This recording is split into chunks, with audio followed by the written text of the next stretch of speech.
ไม่สูงค่ะเมื่อได้เป็นวันที่1เดือนธันวาคมที่4ปี2026ในตอนแรกข่าวใส่หมอหอมมีข่าว3ตอนที่มาเปิ้นเผาค่ะตอนที่1เข้ามาถ่อมด้วยข่าวเงาที่ในเมืองโฮมตุ้มข่าวเที่ยงตอนหนึ่งผมมีปูนพ่อนข่าวกวดทาดเอาตั้งพี่จื้ออันเฮ็ดปันไว้พื้นที่สูงก้นนอกเมืองอันอำจ้อมหมายมีข่าวเที่ยงตอนหนึ่งดีภูเก็ตเนี่ยก็แต่เข้งแข็งทัดเยี่ยวค่ะก้นนอกเมืองจื้ออันเอาจื้อพี่น้องก้นไทยเสียก็ล้อมเหตุการณ์ป้ายมักมีเนี่ยอ่อนตั้งเปิ้นได้ก่อเข้ามาถ่อมด้วยข่าวโหในอ่อนตั้งค่ะข่าวเงาที่ในเมืองคมตมก็แต่เลยว่ามาแห้งค่ะเนาะพ่องย่ามมื้อเหลียวในค่ะนะมื้อวันที่31เดือนธันวาคมที่3ปี2026ในมีข่าวเงาออกมาว่า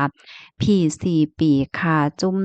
อันตรงหนึ่งฝ่ายการเมืองค่ะเนาะมีขอตุกย้อนเก่าขออธิกาเปิงลงมันได้ก่อในให้ปล่อยปันโตต่อซาซูจิโอวินมินและก้นตกขอการเมืองเหลือเสนั่นก็ให้กึดลวงเอาตั้งพี่จื้ออันเฮ็ด CTM ไหลเจ้าในค่ะในผี4ปีในค่ะป้าไหว้อันเป็นจุ้มลูกเห็น88ค่ะเนาะปะยอก็โหเปาเงางวนดิโมคราซีเจอเคอได้ SNLD และโหเปาปาร์ตี้เจอจาระแข่ง ANP ไหลเจ้าในอ่อมไล่หัวว่าจุ้มผี4ปีได้ไล่อบโอ้กันมาจากเมื่อปี2023สิขอดพอดมาเมื่อวันที่20เดือนธันวาคมที่2ปี2026ค่ะมีเยื่องอ่านตาได้โคมมือกันด้านจุ้มจื้ออันมีป้ายวนเหมือนกันเสียก็ก่อสร้างเมืองโฮมตุม Federal Democracy ปกป้องปันภาวะจัดปานก้นเมืองตรงวงก้นแล้วก็ป้าจำลองการป้ายมักมีหนังเหือก้นเมืองสปอร์เตจังเฮ็ดหากินได้ง่ายว่ามีภาวะจัดปานติลีว่าสังว่าเจ้านายเฮ็ดให้ค่ะตั้งฝ่าย PCB ยุ่มย้ำว่าเพราะว่าเฮ็ดให้ตรงวงการเมืองมีรองเพ่งเป้งแลมีรองอบโอ้การเมืองอันปาโกปาโกฝ่ายจังเตจางแกดิดไหลรองข้องคำอันเป็นอยู่เสียก็เป็นมาเมืองคมตุ้ม Democracy Federal ในนั้นยาวค่ะข้อมูลตอนในคาลิปีมาที่ห้องการข่าว BBC ออกไว้นะคะลูกดีข่าวเงาโหนในเสแลกำในเฮาค่ะมาถ่อมด้วยข่าวเงาเที่ยงตอนหนึ่งค่ะตั้งฝ่ายผู้มีปนพ่อนเขาลงเปิ้นตีกว่าทาดเอาตั้งพิษในนาป้อยจ้าและขหาบการค้นอันเฮ็ดปันไหวเพิ่นที่สูงดีก้นยานเมืองอนำจ้อมหมายมีเมื่อวันที่31เดือนธันวาคมที่3ปี2026ในมีข่าวงาออกมาว่าโครงการล้งฝ่ายแห่กังและเพียวม้วยลองกินสู้กินลาบและด้างฝ่ายพ่องงำป้าเจม DSI และฝ่ายเกี่ยวข้องค่ะไล่โฮมเอ็นแห้งกันเสียก็ไล่ลงเปิ้นตีเขาติ้งยอบก้มโตผู้ใหญ่ก้นลงค่ะเนาะปลัดอำเภอยก็ก้นเหตุการณ์ป้าก้นเหตุการณ์ค่ะตีเจเว้งวังน้อยเจดอนอายุไทยาว่าเฮ็ดจังได๋คะลองตั้งมันในแต่ก่อไหนเลยฮู้ว่าเจอเขาได้มีลองโคมือกันเสียก็เฮ็ดปันวัดไหวพื้นที่สูงค่ะเนาะปันดีก้นหยานเมืองเขานั้นตั้งนำตั้งหลายในพื้นที่เจเว้งวังน้อยเจดอนพระนครศรีอยุธยาค่ะตั้งฝ่ายภูมิพลพรเขาในก็ไล่แต่เก็บหอมตอมจู้ข้อมูลสร้างเสนหลักฐานมันมาขึงยาวนั่นน่ะเนาะถึงตีซัมพอมั่นใจเสียก็จังไล่โคมกันเฮแล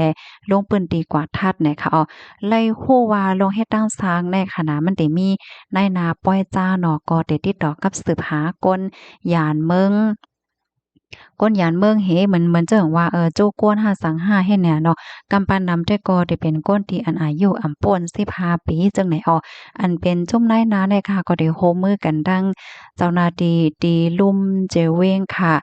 ปยก็อันเป็นเจ้าเฮิรนว่าสังไว้เฮ็ดจังไหนป้าเนี่ยค่ะ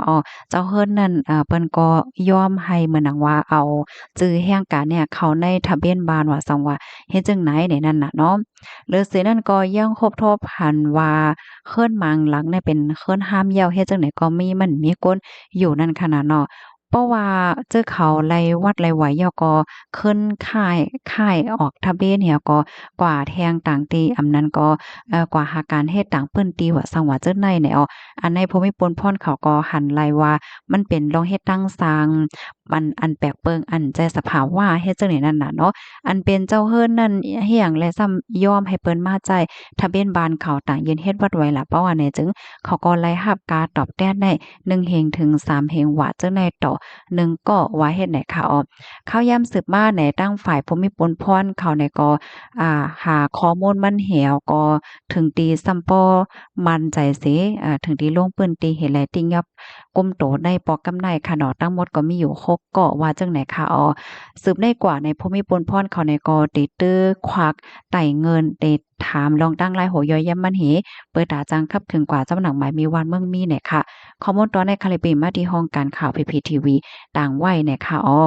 ลูกดีข่าวเงาโหดได้เสแลกำได้เฮาคามาถ่อมด้วยข่าวเงาแทงตอนหนึ่งตีภูเก็ตเนี่ยค่ะมื้อเลียวก็แต่เหย่าในเนาะ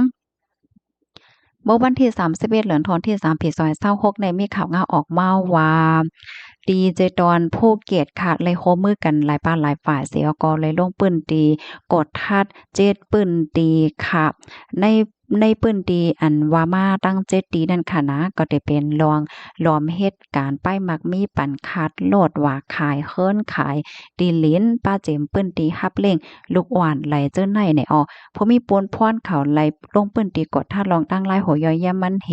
กดทัดป้าเพิ่นลิกเพิ่นลายแหละเจ้าแน่ค่ะเนาะไหลฮู้ว่าก้นอันล้อมเหตุการณ์ป้ายมักมีปันคัดโลดในมีอยู่6ตีค่ะมีโครงสร้างถือคนพี่น้องคนไทยเนี่ยมีอยู่51%ก้นนอกเมืองซ้ำ49%เนี่ยค่ะอันนี้ก็เป็นโรงที่อันลีทางเทิมนั่นน่ะเนาะเหลือสินั่นก็เลยทัดป้าปื้นที่อันฮับเร่งลูกอ่อนค่ะติ้งยับก้นหยานเมืองไหล6ก้อเนี่ยเนาะเจอเขานั่นมีไว้ขวางเหตุการณ์ค่ะและในปื้นที่โค้งปลีกเชิงทะเลอันนั้นก็กดทัดคอมบันนีตั้งไทยเขาที่ห้องว่าอสังหาริมทรัพย์ในค่ะเนาะอันขายที่ลิ้นขายเคิ้นว่าสังว่าเจ้าเนี่ยนะยึดไหลโคของอันเกี่ยวข้องใน50มิลในเป็นทางละลายแต่ก็โฮค่ะนะเหลือเสนั่นก็เดทัดด้วยลองตั้งลายโหย่อยมันกว่าเที่ยงนั่นน่ะเนาะว่าโคของไอ้สังเซิงเจ้าไหนได้เป็นไผเป็นเจ้ามันว่าสังว่าเจ้าไหนเฮ็ดไหนน่ะเนาะ ตั้งฝ่ายภูมิปนพ่นเขาเนี่ยก็ลาดว่าสังคบทบหันมีกวนหยานเมืองเขาเฮ็ดเจ้าหมายมีเนาะอาติกาเปิงลมมันได้ก็เอาจื้อพี่น้องคนไทยออกเสียก็ให้พี่น้องแห่งการได้เฮ็ดการป้ายมักมีว่าสังว่าจังไหนได้เตปันตัวต่ำกว่านังเต้ๆว่าๆในอ้อมมื้อกาก่อนโป้นมาเนี่ยค่ะเนาะก็ไล่เอาตั้งเพศกว่าพ้องเหย้าย้อนกับประวัติไล่ลองคมมือดีก้นหวานก้นเมืองเขาเฮ็ดไหนปยก็ย้อนตั้งคมมือถึงก้นหวานก้นเมืองเขาป้าเนาะว่าอย่าไปรับจ้างเป็น nominee อันนั้นก็รับจ้างออกชื่อออกเสียงปันก้นหยานเมืองเก่าเหตุการณ์ป้ายมักมีย้อนก็เพราะว่ามันมีตั้งเพศเฮาแฮงแต่ค่ะ